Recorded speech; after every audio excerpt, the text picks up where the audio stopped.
Vamos ver esse. Achei uma adolescente com um loiro global impecável, um cabelo grande e bem cheio. Foi numa Nossa. cabeleireira que já mexia no cabelo dela, hein, pra fazer retoque de raiz e olha só o que aconteceu.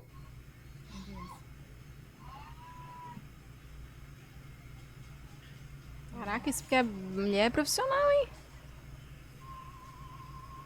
Corte químico, quebrou, caiu todo o cabelo dela. A cabeleireira não testou, não monitorou. Cuidado com quem se diz ser o profissional. Monitore todo o procedimento, pergunte sobre os produtos. O produto ficou muito tempo no cabelo, cerca de 1 hora e meia. E o que era pra ser um retoque de raiz, perdeu todo o cabelo. Outros detalhes no canal e me acompanhe para mais casos. Isso aí é porque encostou no que já tava louro e ela deixou, ó, vai, vai. E ela confiou que como tava na raiz. E outra coisa, muita tolice porque raiz é o lugar que mais descolore rápido. Não sei por que ela fez isso. Então, não vamos julgar, né? Mas tá estranho isso aí.